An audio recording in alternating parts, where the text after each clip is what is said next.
de Luc a été réalisé par lui-même. Et Luc, là, voici sa biographie. Alléluia, shalom à tous, bienvenue à cette vidéo. Je suis très ravi de voir encore beaucoup de personnes connectées sur ma page et vous abonner encore sur ma page parce que chaque fois que vous vous abonnez sur ma chaîne, vous allez recevoir ici nos vidéos de temps en temps. Parce que chaque jour que Dieu fait, nous faisons nos efforts pour qu'une publication soit faite sur cette chaîne. Alléluia. Et dans cette vidéo, voici ce que je veux partager avec vous. Je veux aussi que vous connaissiez quelque chose, l'auteur du livre de Luc et des livres des apôtres. Alléluia. Nous savons que les évangiles sont les parcours du Seigneur Jésus-Christ qui ont été réalisés par les hommes. Maintenant, quand nous prenons l'évangile de Luc, qui a écrit le livre de Luc?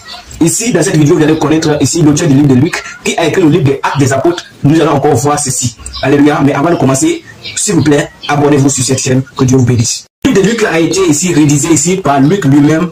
Et Luc là, voici sa biographie. Luc là, quel travail lui faisait? C'est quelqu'un qui était dans la société comme nous qui sommes dans la société, nous faisons. Quelqu'un qui était occupé comme l'un des apôtres du Seigneur Jésus-Christ. Et Matthieu, quand nous prenons l'appel de Matthieu, Matthieu était assis ici en train de collecter les impôts. Et le Seigneur lui a appelé. De même aussi sur l'identité réelle de Luc.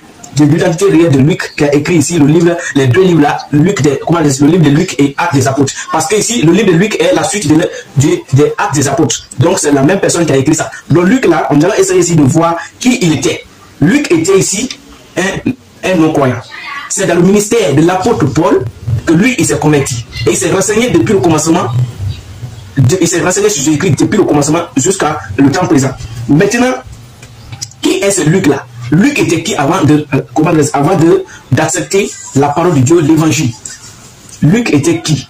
Maintenant, quelle était la fonction? Je vais parler ici de la fonction de Luc. La fonction de Luc ici, c'est la Bible même. Nous allons écouter pour déterminer ici la fonction de Luc. Luc était d'abord païen. Après ça, sa fonction dans la société était...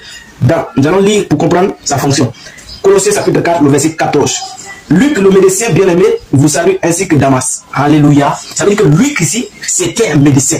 Luc était un médecin avant d'accepter ici l'évangile. Donc, ce message que je fais, c'est pour vous dire quoi? C'est pour vous dire qu'un président peut accepter l'évangile. Un président peut écouter et accepter l'évangile. Un ministre, un gouverneur, un président de la République, un président de quartier, un président de district, un président de la commune, un préfet, toutes les autorités peuvent ici accepter l'évangile authentique du Seigneur Jésus-Christ et cesser ici à faire quelque chose dans la gloire de Dieu. Luc était un médecin, mais dès qu'il a reçu l'évangile, il a essayé de se renseigner depuis le début où les choses là sont commencées jusqu'à la fin.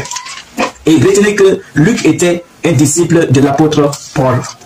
C'est auprès de l'apôtre Paul qui a recueilli des informations pour écrire ici les deux livres là. Alors nous allons commencer le livre de Luc.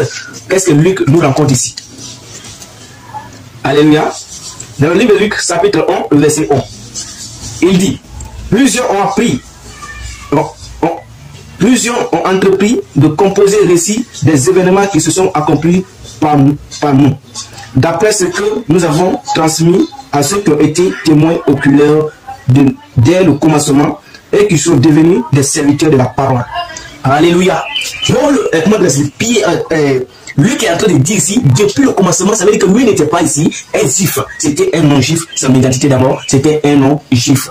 Il dit d'après ce que nous avons transmis. Ça veut dire quoi? Ce qui a été transmis, ceux qu'on les a enseignés, d'après ceux qui ont été transmis, qui ont été des témoins oculaires, c'est-à-dire quoi, quand on parle de témoins ici, nous voulons parler ici des disciples, des apôtres du Seigneur qui ont été ici des témoins oculaires, ça veut dire les témoins les plus proches de Jésus-Christ. Parce que tout ce que Jésus-Christ faisait, il était proche. Donc ce sont eux qui ont rencontré les faits réels. Et Luc, le médecin Luc a cru à ça et il écrit maintenant à qui? Il écrit le livre là en s'adressant à une personne. En s'adressant à une personne. Et qui sont devenus des serviteurs de la parole.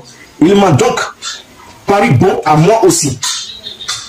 Je suis soigneusement informé sur toutes ces choses dès l'origine de se exposer, dès l'origine de les exposer par écrit d'une manière suivie. Excellent Théophile. Afin que tu reconnaisses la sainteté des enseignements que tu as reçus. Il écrivait ici à son ami, à son ami de la foi, à Théophile, en adressant ici les récits depuis le commencement, les faits réels depuis le commencement jusqu'au jour où Jésus-Christ est monté au ciel. Alors, voici, arrivé ici, vous connaissez déjà qui a écrit et pourquoi il a écrit. Et il a adressé son livre-là à qui? C'était à Théophile. Il a écrit ça vers les ans 60. Les ans 60, comme ça. Donc, vous avez suivi avec intérêt. Que Dieu vous bénisse. Shalom à vous. N'oubliez pas de vous abonner. C'est le frère Aimé Gélion de la main. Abonnez-vous. Je vous aime.